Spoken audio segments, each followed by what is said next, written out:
Are you experiencing a lot of resistance when finishing tracks? Because a lot of people I know do, and it's a topic that comes up often, so that's going to be the topic of this video. Now, I think that finishing your tracks is the most important thing that you can do for your music career. So if you're struggling with this, it's really crucial that you focus and find a way to overcome this, okay? Now, the struggling with finishing music can stem from a lot of different places. I'm going to go through a few right here. So it can come from not liking the mixing process. It can come from frustration when it comes to mastering. It can come to just the tedious work that isn't fun that you have to do in order to finish a song. And I've got some advice for that. So here's the first few pieces of advice I have. Okay, if you excuse me, if you're afraid of fucking up the track by mixing your whole song, let's say you've written your whole song and now it's time to mix, or say you mix along the way, which is kind of what I do now. But let's say you break it up into different steps, right? You're gonna write the song, then you're gonna mix it, then you're gonna master it. Now, when the mixing stage comes, you can get a lot of resistance from that, right? And here's something that I've found useful. Okay, I wrote down here. It's called embrace the skew. So embrace the skew of the song.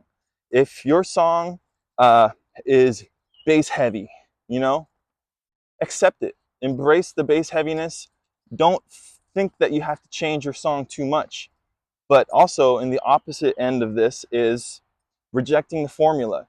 So if you do want to mix your song from scratch, you know, um, go ahead, do it, and don't hold yourself to any sort of standard or any sort of ideal sort of situation. Just go off what sounds good. There's no rules, in my opinion, when it comes to mixing, because a lot of things can come down to taste, and if it's your taste, so be it. The formula is your taste. It's not someone else's taste or someone else's formula. You're going to make it a lot harder on yourself if you're trying to fit into a mold, because like I said, your song might already have a skew.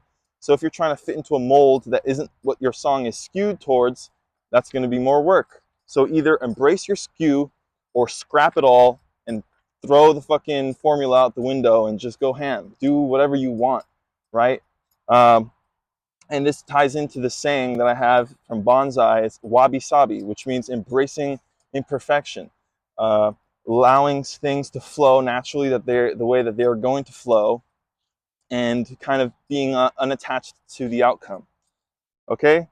And now the next thing is, a lot of people, my friend in particular, Sonny, he gets annoyed that he has to bounce out manual volume automation, and it leads to just complications and whatever. And maybe if two things. One, don't be so attached to your volume automation. And number two, set yourself up next time with a different type of workflow that is going to eliminate any sort of tedious, annoying sort of situation that you tend to find yourself in, right? So maybe use a utility plugin instead of using the uh, the actual volume slider on the track. So do things that will make it easier. Find ways. Okay, consolidation for me is huge. Um, now that could require a radical change in workflow, and yeah, just make sure your workflow is future friendly. Uh, so the last piece of advice I guess I would have is finding a strong enough why to finish your tracks that will really push you to just bulldoze any sort of obstacle that you actually might have, right?